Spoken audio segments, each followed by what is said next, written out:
فاكرة يوم ما كنتِ بتحسي إن قلبِك هيطلع من مكانه من الفرحة؟ يوم ما كنتِ بتحلمي ببيت وعيلة وحياة مستقرة؟ يوم ما كنتِ بتشوفي في عيون اللي اخترتيه كل الأمان والسند؟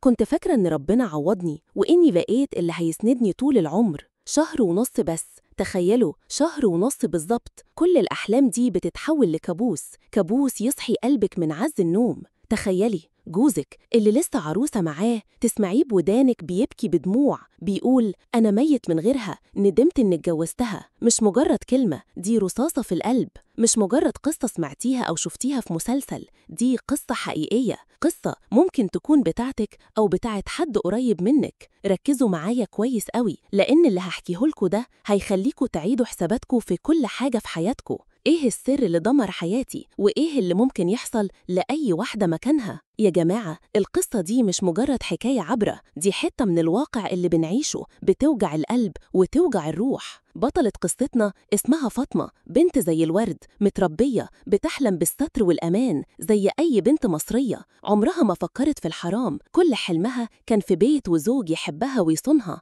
السنين عدت عليها وكل اللي حواليها اتجوزوا، وهي كانت صابرة ومحتسبة بتدعي ربنا بالزوج الصالح. وفي يوم لفت الأيام وجمعت القدر فاطمة بأحمد، شاب ما يتوصفش، شكله مهندم، كلامه موزون، ابن ناس وعيلة كبيرة ومحترمة ومقتدر مادياً. نزل من بره مخصوص عشان يشوفها ويخطبها. فاطمة من أول مقابلة حست بارتياح غريب، كان بيتكلم عن المستقبل بحماس، عن بيت هادي ومليان حب وسكينة، كان بيوعدها بحياة عمرها ما حلمت بيها، وكلامه كان كله حنية وصدق. فاطمة حست إنه ده العوض اللي كانت بتدعي بيه ربنا ليل ونهار. اتمسكت بيه بكل قلبها وحبته من كل روحها. الجوازة تمت بعد العيد الصغير. فاطمة سافرت لبلد أحمد عشان تبدأ حياتها الجديدة اللي كانت فاكراها هتكون جنة على الأرض.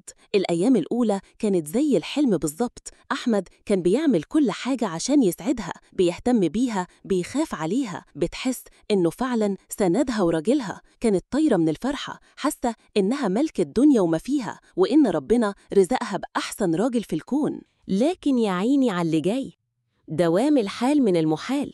بعد شهر ونص بس الدنيا بدأت تكشر عن أنيابها.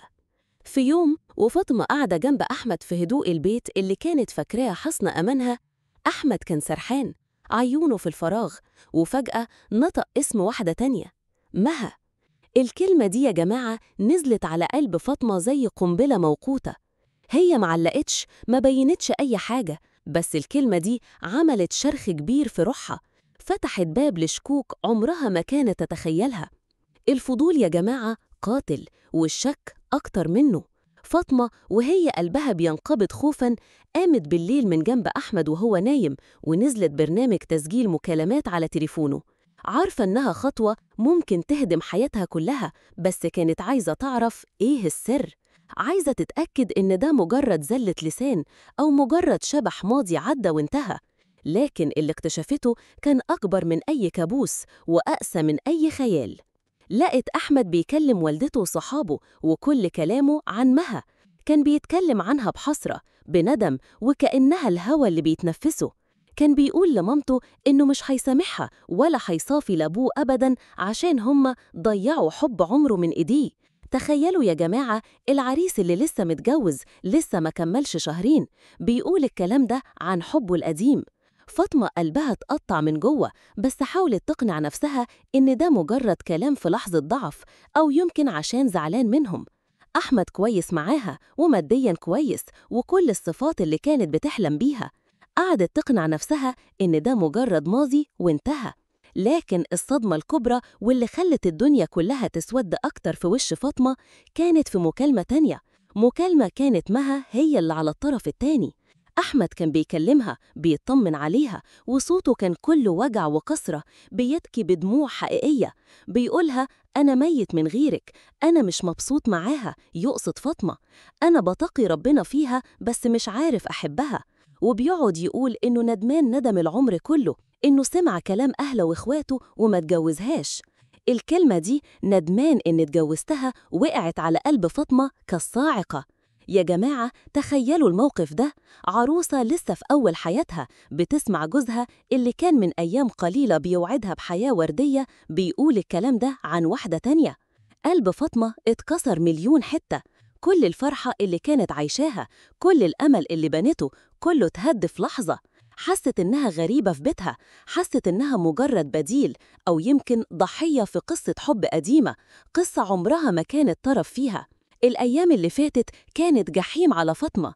أحمد ما بقاش يتكلم معاها، بقى ساكت أغلب الوقت، سرحان في دنيا تانية، وكأنه جسم بس اللي معاها وروحه في مكان تاني. مرة فاطمة دخلت عليه الأوضة فجأة، شافته بيقلب في صور ليه هو ومها على تليفونه، وأول ما شافها قفل التليفون بسرعة البرق. الموقف ده أكد كل الشكوك اللي جواها، وخلى فاطمة تتأكد إنه الكابوس ده مش مجرد وسواس، ده حقيقة مرة. والطمة الكبرى بقى اللي فاطمة فهمتها من المكالمات إن قصة الحب دي ما كانتش مجرد حب بريء أو علاقة ماضية وبس، لأ، دي كانت علاقة وصلت لتجاوزات، لعلاقة كاملة زي ما بيقولوا. يعني مش مجرد حنين لقصة حب ما كملتش، لأ، ده حنين لذكريات أعمق وأخطر بكتير. هنا فاطمة حست بالخيانة بكل معنى الكلمة بجد، حست إن كرامتها اتجرحت واتداس عليها وإنها اتخدعت.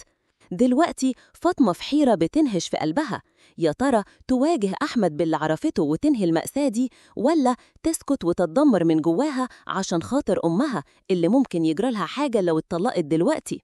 الدنيا السودة في وشها، مش عارفة تاخد قرار، قلبها مكسور، لا هي حاسة بفرحة ولا هي قادرة تاخد قرار. هي قصة مشكلة بنت بتعيشها دلوقتي، بتستغيث، بتقول أنا أعمل إيه؟ يا ترى إيه الحل في الموقف الصعب ده؟ لو كنتوا مكان فاطمة، كنتوا هتعملوا إيه في كابوس زي ده؟ هل ممكن يكون في طريق للخروج من الأزمة دي؟ ولا دي نهاية حلم فاطمة؟ شاركوا رأيكم في التعليقات، وممكن تكون قصتكم دي هي اللي هتنور طريق فاطمة.